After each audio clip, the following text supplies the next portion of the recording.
Duck and cover.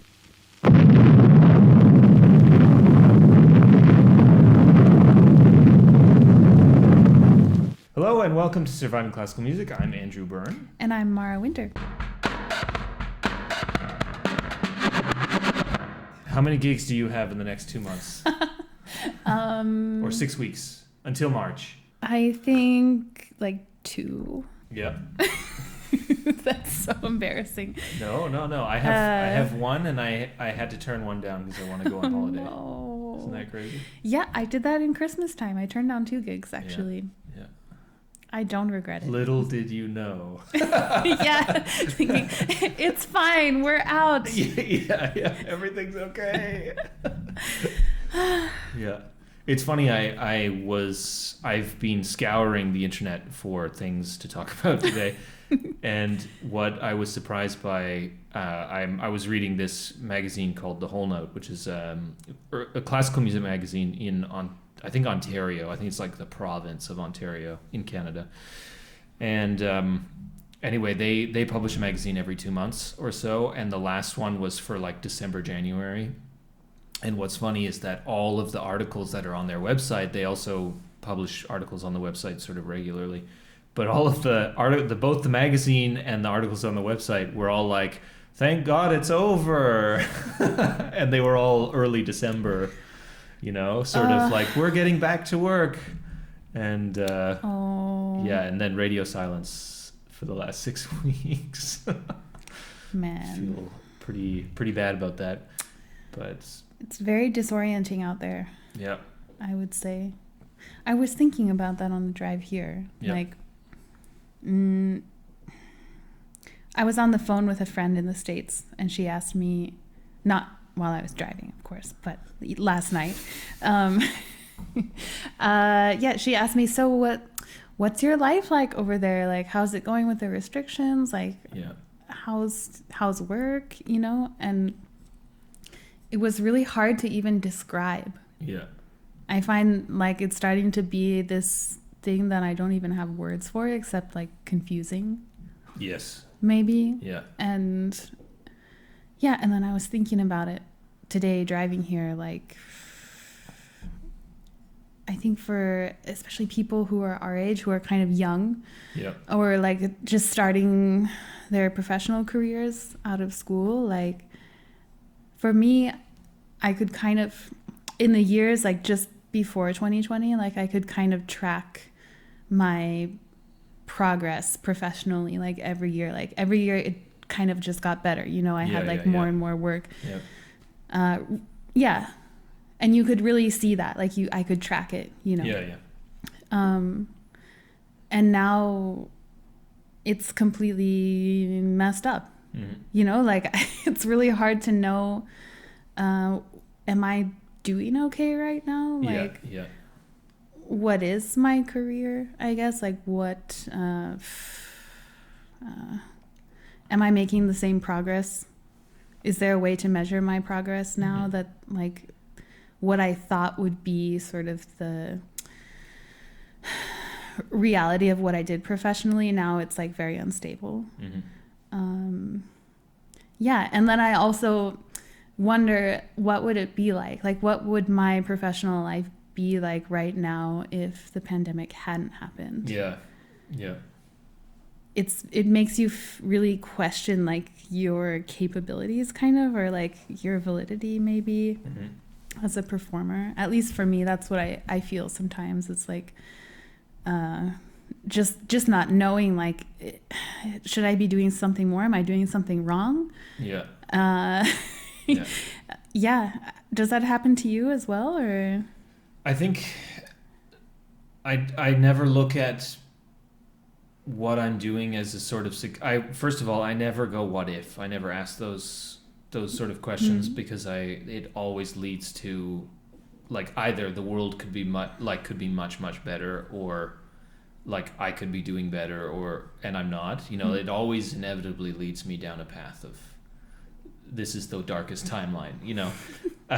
But what I do consider, I also try and avoid having those sort of statements of like, am I successful or whatever. I think the main thing is, like, am I able to do the things that I have set out on this journey, you know, like, to do. I didn't choose to live in Switzerland because I want to live in Switzerland. I live here because I want to work. Yeah. I want to play music. I want to perform, you know. And to up until now, you know, like, I haven't actually had a booking that got canceled. I just didn't get booked a lot, you know, lately. So I don't see theoretically that anything at the moment is like a failure or whatever. I don't look at my own career as a sort of, like, is it going up or down or whatever. I think the fact that I still can do at the moment what I set out here to do, and whether it means that I have to change, you know, whether I do those things on the internet or, you know, that sort of thing, change the format of what I do. If I can still do it and it still pays the bills, then it's working, you know. I think that there's a problem with, we all have to change how we view what success is now. It's like, can I survive doing this alone? I think that, or is it like, can I just do that? Do I have opportunities in the year where I can do this, and other opportunities I have to do something else? Maybe that's success, you know? Yeah.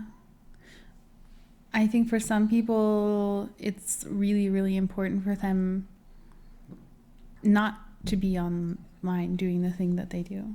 You know, I think it doesn't work for some people like that. So, and that can also be some kind of factor for success if you factor in, like, if, I don't know, like, happiness or satisfaction in the activity. Yeah. You know, because not everyone wants to be on YouTube or something. Some people just want to play music in person. But now, I mean, what seems to be clear is that that's only going to happen only in certain times of the year. Yeah.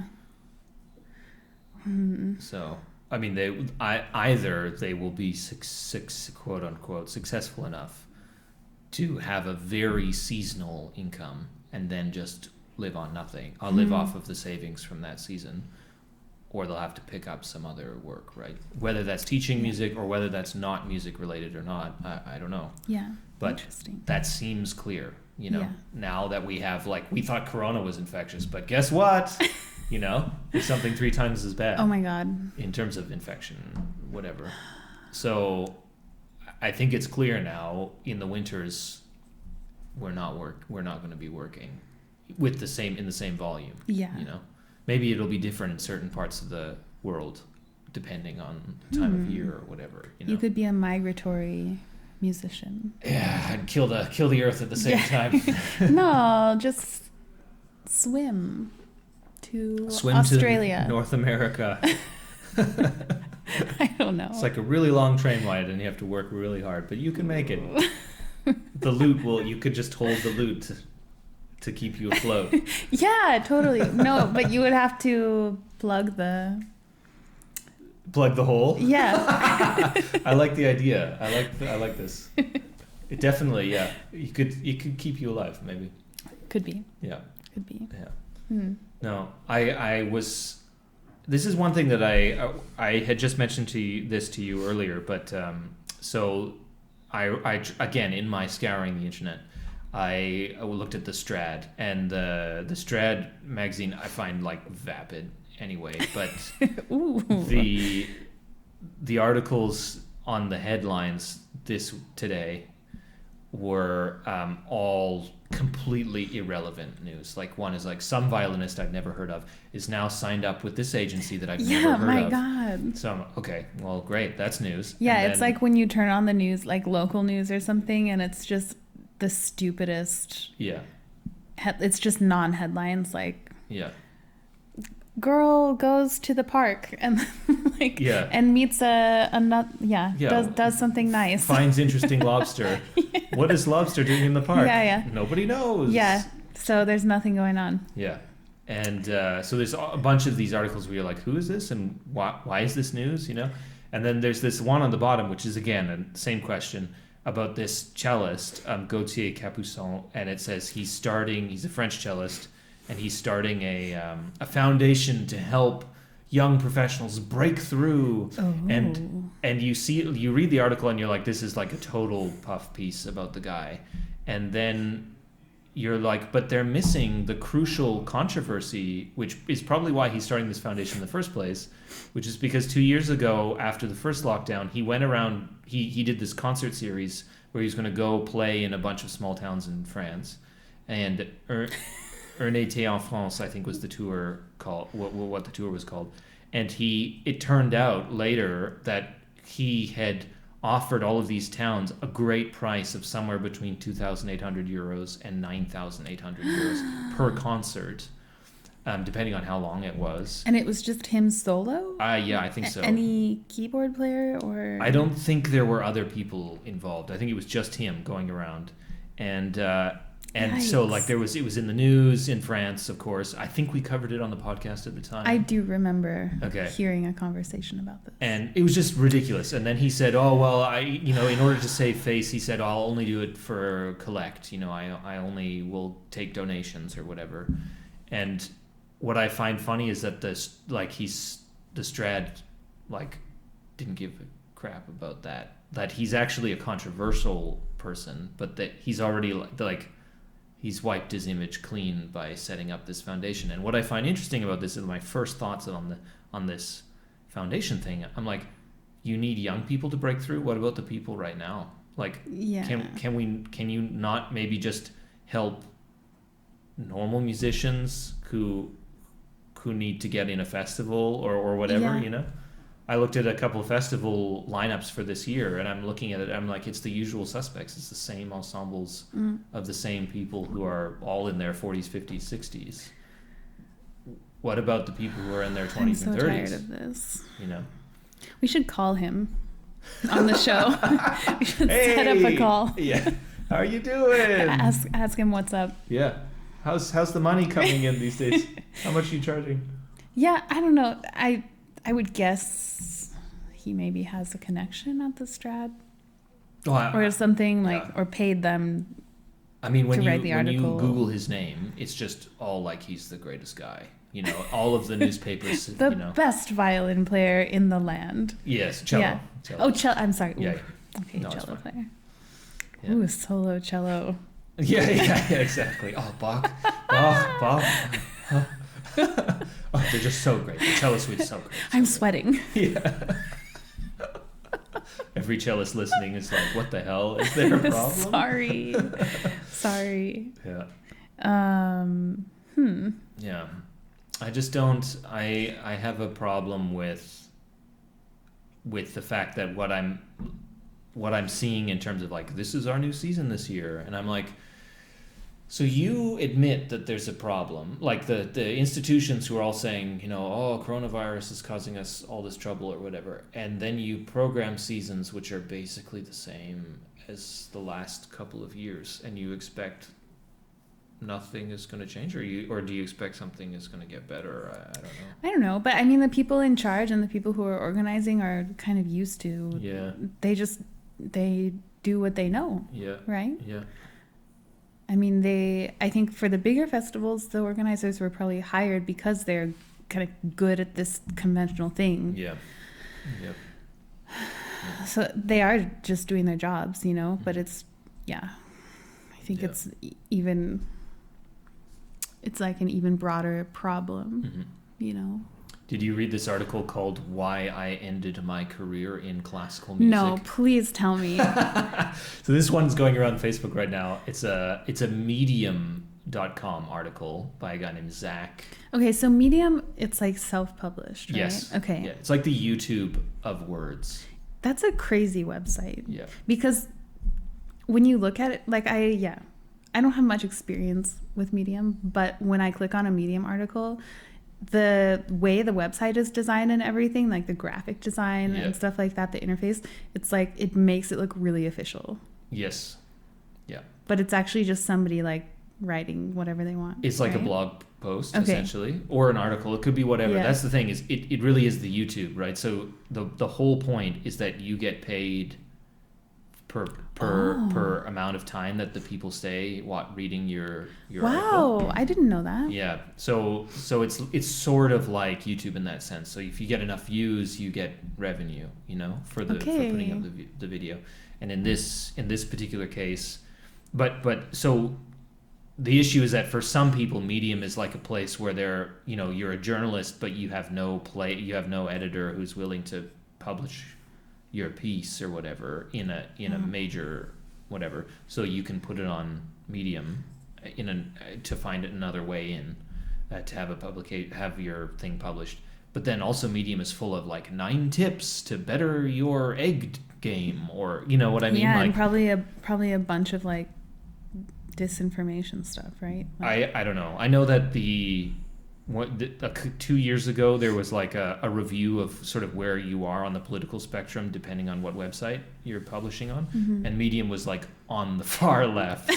But I think it actually just depends on who's publishing on that website in this particular case. Okay. But there's tons of sort of clickbaity top tips articles, and then there are other ones. But the point is that the more you can hold the user on the website, the more money you make in the end. And what's funny is that you'll notice in this particular one, Zach Manzi, his name is Manzi. He, like, it's very how do you say? I wouldn't say I mean, the title is a little clickbaity, but the words that he uses, he always refers to classical music. He doesn't say in my genre or something like that. He always says classical music, and ended my career instead of quit. And it's so that it's search terms. You can find it easily if you look for it. Oh. So it's like very search engine optimization written in that way. Ended my career is more friendly to search engine than quit? No, but if you search that term, you'll find his article. Because it's distinct. Yes. A little bit. I see. So I find that interesting that he very cleverly like optimized the article. Wow. And it's an interesting read, but what I'm sorry that he had trouble, but it's a strange thing to read an article like that on that form, on that website. If it was a blog post, I'd be like, I'm sorry, but in this case, it's like I'm reading this and you get a couple of cents just by the fact that I'm on this website. Yeah. And so in a sense, it is designed to attract attention so that he earns an income from that article. I'm not saying it's a bad, like, I'm totally, he's got a job now outside of music, but it's a bit weird to write that article on that website. Do you think when you post an article on Medium, it reaches more people than if you make a blog post somewhere? I don't know. I mean, I imagine if you do the sort of search engine optimization, I imagine. I really don't know though. But Medium does have, like it. If you sign up to the website, like as a user, you'll get a top recommendations every week of what articles you should read. So in that sense, like, you're automatically on mailing lists. Okay, well, we've wound up enough to this article. Yeah. What is it? Let's hear it. He was saying that the organization, he basically, he never says New World Symphony, but in his bio, he worked for the New World Symphony. Oh, that's fancy. But it's like a sort of internship style thing, I think. And the old I don't internship. know. Yeah, but you work there for a year or two, and they say, like, go out and you're going to be great, and you will be great because you've gotten enough experience in a high intensity orchestra that you could win in a serious audition. I think that's the point. Anyway, what do I know? They apparently were looking for people who would like come up with a new audience attracting series or concert style or sort of project. And he apparently, when he was there, came up with a a concert idea or like a new format, concert multimedia maybe. I'm not sure. He doesn't go into specifics, but he said like he came up with this idea and he executed it under their banner. And then the artistic director called him into his office and said like, you just did really, like, I thought that was tasteless what you did. And then the next year when this guy, Zach, had left the institution, they programmed more concerts just like the way that he had sort of invented. Oh my God. And he was like, this is like total bullshit or whatever. And I'm reading that, I'm like, yeah, man, what's new? You know? This sounds exactly like everything I ever heard of. Where people in power steal your ideas. Yeah. Yeah. It does happen quite often. Yeah. I don't know how many times I've said it on the podcast. I probably never did, but I definitely have said this like last week even to you, where I was in this meeting, online meeting during the first lockdown, where it was a bunch of like an organization of concert series and concert promoters and so on, and they had opened it up so anyone could come to participate in this like roundtable discussion or whatever it was. And I came on behalf of the podcast, and there were two main complaints. One was that governments need to step in and give us money in order to stay alive. And I mean, this was like March 2020, right? So sure. Oh, okay. And then the second point was we need to find a way to survive on the internet, but don't worry, the young people will figure that out, and then we will use their ideas. And we're going to steal their work. Yeah. Oh, no. It's like but they were all like, the young people will find the solutions. The young people will find the solutions. And I was like, if I found a solution, like if I like found a format which worked for me, which could work for a series, I wouldn't even let them know that it was working for me, you know? I don't get it. No. I really don't. I don't understand that mentality. But it was like it was behind closed doors, you know, but it was so obvious they were just waiting for someone to solve online classical music and then would just copy paste that to their own format, you know. I want to know how long it's going to be until we start having concerts in the metaverse. In the metaverse? Yeah. I hope it never happens. Oh, really? God. You wouldn't try it? The metaverse? Yeah. No, I wouldn't try it. Yeah, but I mean, we can do that with SyncSpace, for example. Like you can't do a concert in the metaverse unless you're all remote, right? Yeah. So we have to solve. I mean, we can do remote concerts now already. Yeah. But why do it in the metaverse? I don't know. Maybe. I mean, I would imagine that in the near future, events happening in a space like the metaverse there would just be more like elements integrated in terms of like money. How do you? I mean, options, paying, you know, like. I know that there are people who would absolutely resist the idea of being able to pay to watch a concert in the metaverse. You know, I'm sure there are some. Yeah, unless it was like really something like a completely different experience than what we know right now as a concert. Yes.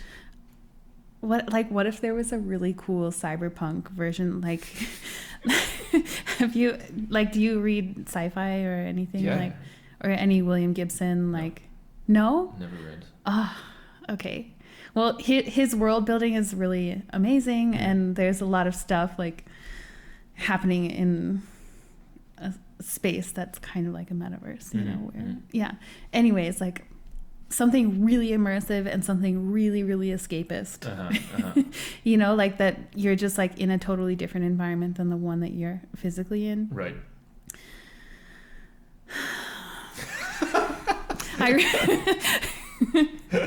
I'm really into this actually. Yeah. Like it would be cool if there was some option like this that wasn't like maybe on Facebook but separate. Something like slightly illegal maybe, and like a touch of illegality would be really cool.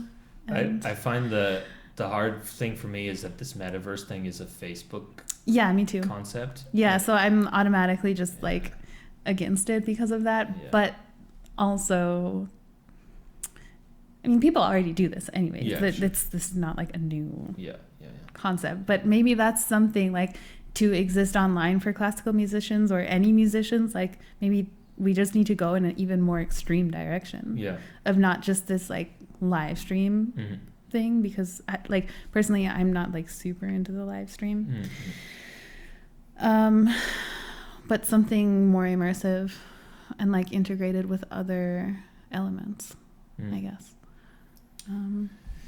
It's interesting. A whole situation. Like, you know what I mean? Yeah, I know what you mean. Like a whole situation Yeah. that happens to have music as a part of it.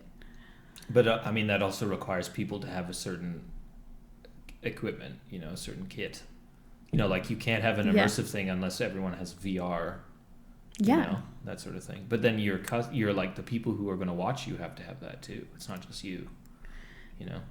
That becomes a large investment in terms of what's required to make it accessible to the audience. Yeah, unless there's like an industry. Yeah. Where people can like they don't need to have that equipment themselves. Right. I don't know. Yeah. Interesting. I'm just imagining. Yes. I'm sure some like tech person who might listen to this will just think that we're so basic right now. VR, that's like 5 years ago. More than that, my God. Yeah. Did you experience VR as a child ever? No. Wow.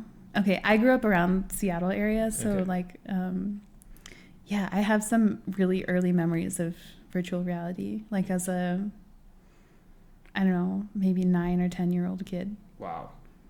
Experiencing that. Interesting. Yeah. Where it was just like solid green floor, blue, solid blue sky. I don't remember. I remember putting the thing on. Oh yeah. Over my head or whatever, but I can't remember. I was confused. I know that. Yeah, but then once there's a really great Baroque violin player in Seattle, Tekla Cunningham. Her husband does stuff like that. I just remember doing an opera like a few years ago, like before I moved to Basel, and the after party was at their house, and I got to like try this VR system that her husband was working on, and it was just completely crazy. Like, yeah, I tried 2 programs, and one was like going in the ocean, kind of. You're just like underwater, and there's whales and stuff swimming around you. Which I loved. And then there was also like an artist program, and so you could just like draw things like all around you. Anyways. Interesting. Yeah. I don't know. I just think that like we can go a lot further, and maybe also like make different connections. Yeah. I also learned I was researching more about NFTs that we talked about last week. Oh, please tell me. I thought it was interesting that I had figured that you could do a video and make it an NFT. And you can, but NFTs cannot be larger than 50 megabytes. So your video has to be really small and really short. Or like low quality. Yeah, but like beginning of the internet low quality. So you could do an audio file for sure. No problem. Yeah, but like, I don't know. I'm thinking about like movies that I've pirated, like in like high definition that aren't that big. Yeah. But they're movies. Movies are larger than, even at low quality, even at standard definition, they're larger than 50 megabytes. Oh, megabytes. Yeah, not gigabytes. Oh my megabytes. God. Yeah. Small files. Relative small files. What? So for a video, it's basically impossible for something that we do. But for audio files, not a problem, right? Yeah. But then how did this, how do people release TV show episodes, for example? I have no idea. I mean, it could be a very specific kind of, like, their own coding or whatever. But your standard, like, blockchain... We got to call Mila Kunis and ask her. Yeah. Mila Kunis. Yes. Maybe we could talk to her and she would give us advice. Yeah, we could have her on the show, right? Yeah, totally. Yeah, it'd be fantastic. Hey. We have this podcast, and Show her the clip from last week, and she'll be charmed. Yeah, I'm sure she will. Yeah. Yeah. No, but I think like the more I think about it, I'm like, why the hell not? Come on, let's do it. Yeah, gotta make an NFT recording specifically. But I think the thing is that you have to, like, they say they want it, that people who are looking for this sort of stuff want to know everything about the artistic process and all of that goes into this object that you're making. That's so of our era. Yeah, there's an episode. Do you know Red Scare, the podcast? I've heard of that. Right, so it's like pretty. I mean, it's two. I don't know if they are Russian or if they just gave themselves Russian names. I'm not entirely sure, but anyway, they're two ladies from New York who are in the art world, I can't end on the left, and they have all sorts of interesting guests and that sort of thing. But there was this one episode of probably 2 years or a year ago on NFTs, and they had this sort of art critic come, and they talked about it and how they sort of, they make a joke about the whole thing, that it's really sort of like rich Wall Street traders buying the beginnings of the internet, and owning it in a digital space. But there was this conversation about having galleries, like they want to have a space where they can display they want to have their own digital gallery, but what they're buying, obviously there are people who are actually interested in the process and buying that thing as an art object, So then you can't, in a sense, you could create your own. You have to create a sort of persona, which falls in line with the sort of art world who are banking on this right now, making bank. Nice joke. You have to create a personality. Why can't you just be who you are? I don't think that the personality, my persona on the internet in general is one which is not an artist. Well, you never know. Like, just because somebody has a lot of wealth doesn't mean, like, they might not just, like, make a connection to you. That's true. They're also people. And everyone has their own taste, Yeah. I feel like maybe that's a bit like making an assumption before the thing even develops. Right. Well, it's not to say that I don't have anything that I would write down. I think I know what I would write down, but it would just not fall in line with my online persona. Yeah. That if they found me on the internet, which would take like 2 seconds, they would be like, well, this doesn't match,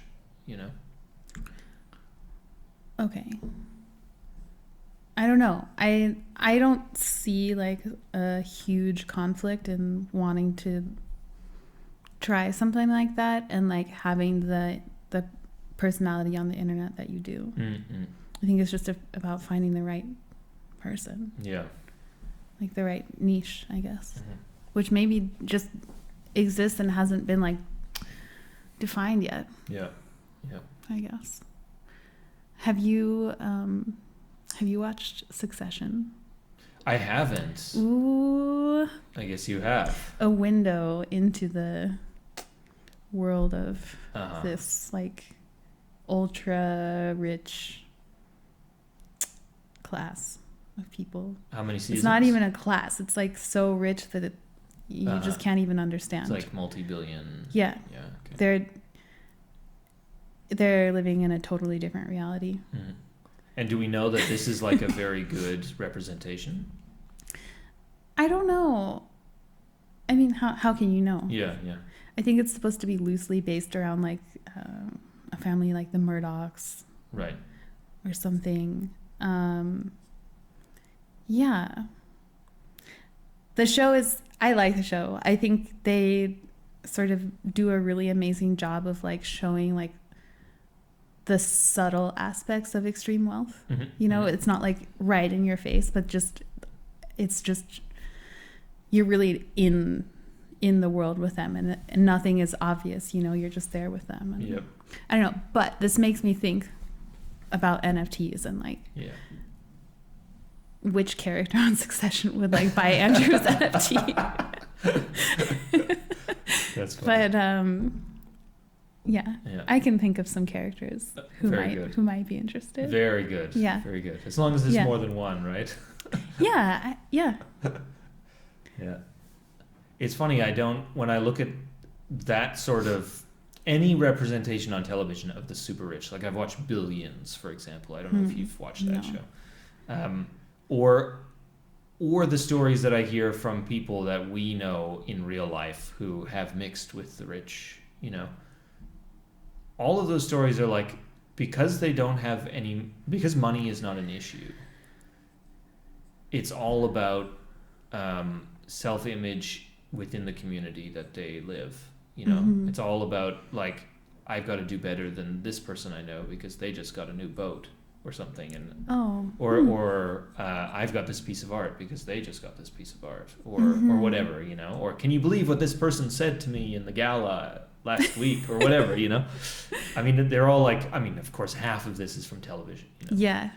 Yeah, that's the thing. It's so dramatized. How do we know? I don't think it's that dramatic, actually. Right. Yeah. I think maybe that's also what I like about Succession, is that it's so mundane oftentimes and like so funny because of that. Right. Yeah, I don't know. I think we just don't. We have a really dramatized understanding right. of what that is, right. But it's just people. Yeah. I would go for it. Interesting. Yeah. Yeah, I got to watch that show. Yeah, you should. Right? Get some insight.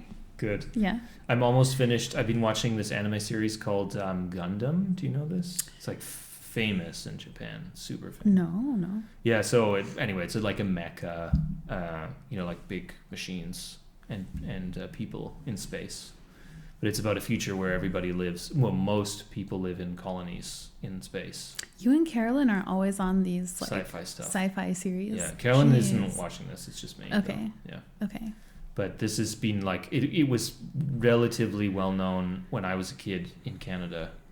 But I never watched it. And so I've been like, and it turns out there's like decades of this. There's so much material. Whoa.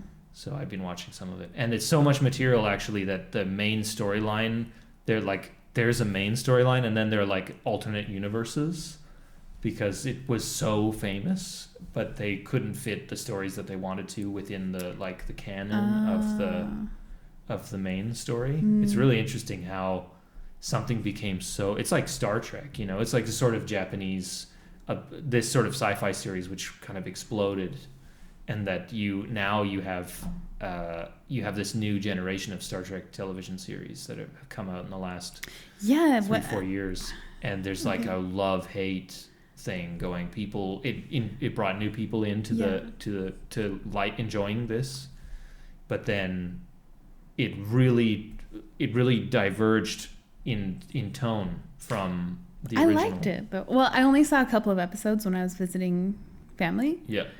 I thought it was pretty good. Discovery. The new one, yeah.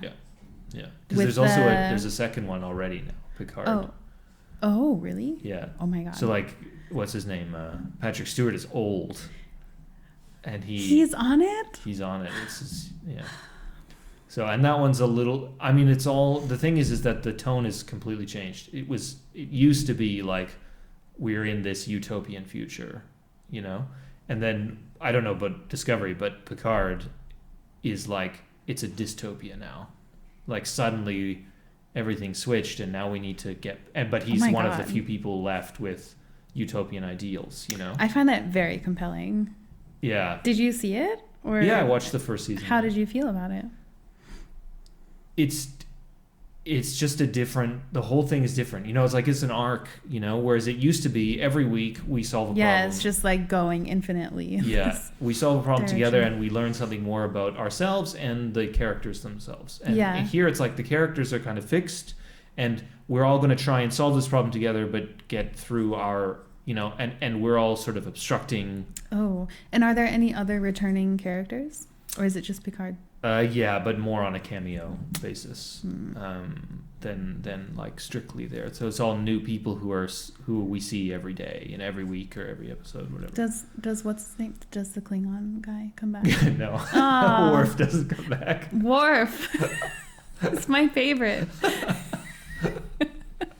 What happened? What's his? Do they say like? They don't say what anything. happened to him? Oh. But apparently, like Michael Dorn, who probably is one of the longest, like he probably did the most episodes in the franchise because he did 2 TV series and a couple movies. Yeah. Yes. And he I'm having hated the flashbacks. makeup. He said it was like 4 hours every day. Every day. Yeah, What a nightmare. that's gotta really suck. I'm having visions of Worf in like one of the movies in like some combat situation, and Yeah. it's kind of in slow motion, and he's like flying around in zero gravity, and there's Oh, yeah, like yeah. Klingon blood going everywhere. Yeah. Do you remember that scene? I think this is from First Contact. Yeah, it's from First Contact. He's fighting the Borg in space. Yes. Yeah. Yeah, that scene is just burned in my mind. I don't know why. Because it's like there's this moment where we all think Picard is gonna die, and because Worf's like suit gets cut, and then the oxygen starts venting, and Yes. we're like, oh shit, he's dead now, and then Picard is just about to die, and then Yeah. Worf comes back, and he severed someone's arm. Yeah, and there's like blood wrapped going around. Yeah. Yeah, the other scene, is it from that movie where there's like some kind of earwig or something going in someone's ear? That's from. Or is it a worm?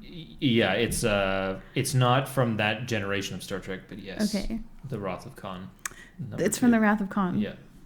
It's Khan's like mind control bugs. That's probably one of the like I watched those movies It's young. terrifying. Yeah, me too. And I couldn't do it. I think I must have been 7 Yeah. or something, or even younger. I also don't Why were understand, my parents showing me that? how does Like, a centipede allow you to control someone's thoughts? You know, that thing was big too. You know, it got all the way in there, and then what? Like, do what I tell you to, and only me. Okay. it's just a horrible. It's like a body horror thing. It's like Alien. Yeah. Incredible body horror. Ugh. I can't watch Alien. Really? Yeah. I That's tried to watch. I think it's my favorite. I watched series. Prometheus. Yeah, right? but I mean that's brutal. Yeah, yeah. Prometheus is really brutal.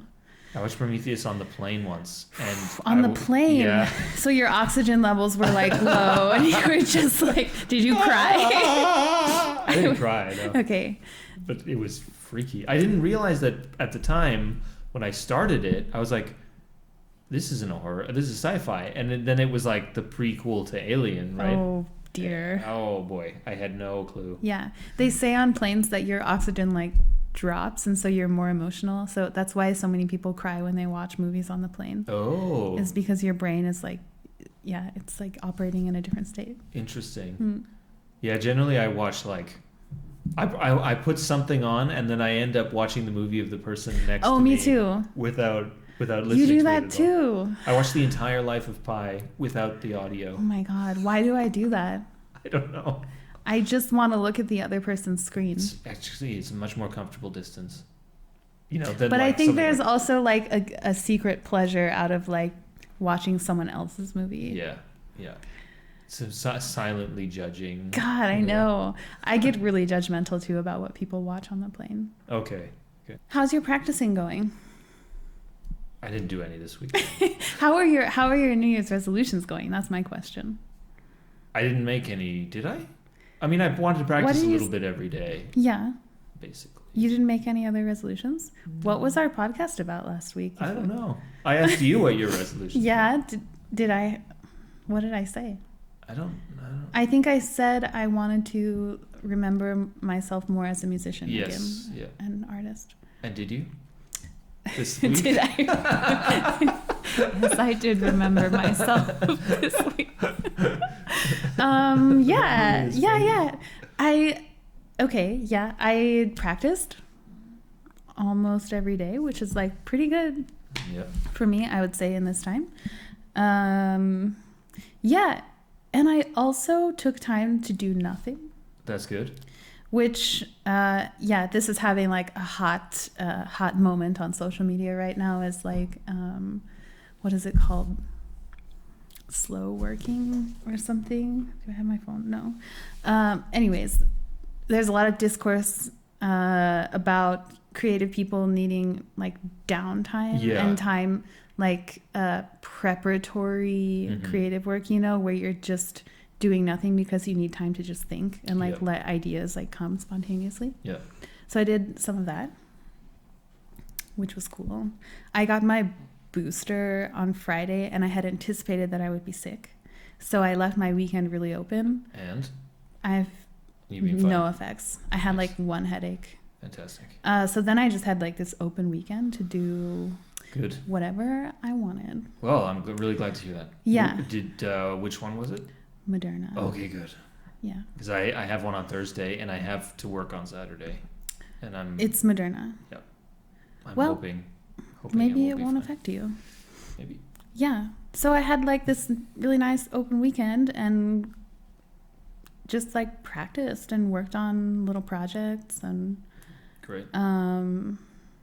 Yeah, it was so nice. It's so nice to play like without a time limit or something, or be able to stop when I want to and pick it up again when I want to. And yeah. So yes, I have been trying to follow through on that. Good. What other resolutions did we talk about last week? I think we just like moved on. Oh no. To other stuff.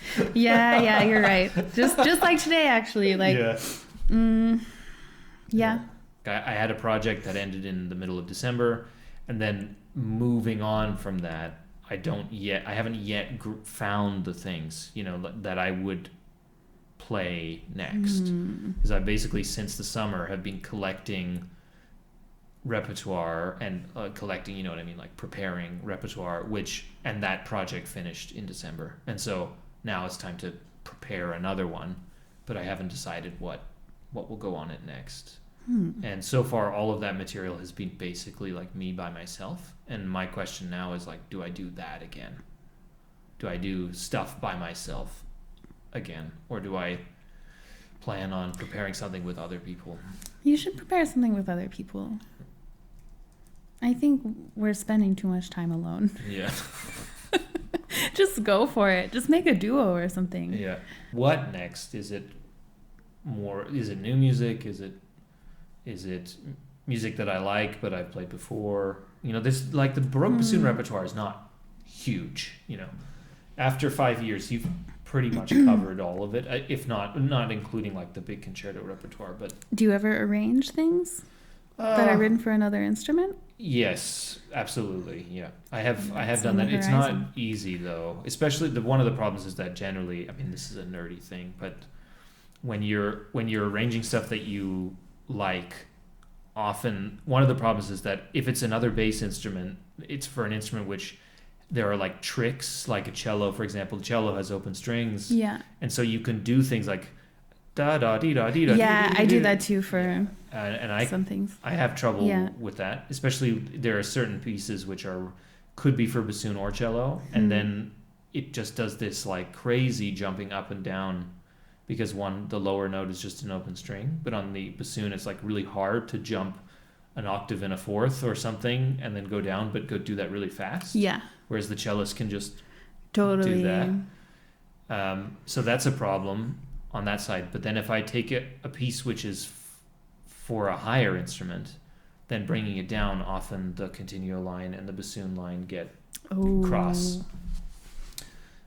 which is a problem, you know. So what do you usually, like for a higher instrument, what do you usually take from? Well, I mean, for me, so far, I've taken flute repertoire. Yeah. And then brought the continuo down an octave as well. Ooh, did that sound good? In the repertoire that I did use, the continuo line was quite high. Okay. And so it was fine to drop down. But what was problematic was where it was riding high, the continuo line was riding high, and then for effect, it repeated but one octave lower. And then you just can't do that. So it just repeats, but it repeats in the same octave. So when you have it like a ding da da dee ding da da da, and then it just becomes dee da da da dee da da da. You know, like that, it loses the effect that was in the original. Right. I'm having so many ideas. One of the problems of transcribing. Yeah. Or arranging, rather. Does it make a difference if you consider the continuo being played not by harpsichord but by like theorbo? I mean, in all of my... So I have a couple of compositions for 4 bassoons or 3 bassoons. Yeah. And there are moments in all of them where I call in for like a 2 or 3 bar moment. I call for a contrabassoon or a double bass to play, because it would just solve everything if there was a double bass there. Yeah. So yeah, exactly. That's what I do. That, but only rarely, or assuming maybe you have a harpsichord with a 16-foot, which there are 3 in this city, but not everywhere else really. So I mean, the assumption is that they would get played here. So yeah, it's tough, but yes, I mean, you do see this a lot as well in bassoon or cello repertoire. People will play with a contrabass instead of another cello or bassoon, just to make it more clear. Yeah. The difference. But then it can sound really like... Yeah. But then I also thought, like, when you arrange something and the bassoon goes, like, below the continuo line. Yes. If, like, does it always create counterpoint problems? Or is it just like a texture thing? I think because it's not. I mean, in bassoon repertoire, it does happen, but then the bassoonist takes the function of the continuo. Yeah. But in these arrangements, you know, the intention is that you're supposed to be in an inversion, and then you suddenly are playing in the in the just root like does position. weird stuff. Yeah. So often you can have like a you know, within you change the harmony remains the same, but the inversion changes. But then what happens in the arrangement is that you just have a root position for it twice, but so once awkward. with one instrument on the root and then you on the root. Right? Yeah. It's very awkward. This is like the most music specific we have ever been in this podcast. I think some people might be into it. Yeah. And then someone's going to write me like individually, and they'll be like, Andrew, you have it completely wrong. That's cool though. That's cool. I would love to hear like commentary on this. Tom and ideas Jerry. Commentary. Oh, commentary. I'd love to hear Tom and Jerry on this. Yeah, like, who's that? I'd love to hear their advice about arrangements. Yeah, exactly. No, but that would be cool to get some people writing in about arranging for bassoon. Yeah, how do you arrange for bassoon? Yeah. And what repertoire is most suitable? Yeah. I imagine like there's a lot of oboe repertoire which could be done on bassoon. Ooh, that would be cool. I imagine. But I mean, I think probably the best repertoire is always going to be wind repertoire, right? It's the string repertoire. It's so, and you have this, I'm sure you have this, but I know oboists who are like, this is violin music. You know, I don't want to play this. So. We could play some duos. Yes. Yeah. Make an NFT. Yeah, totally. Yeah. Good.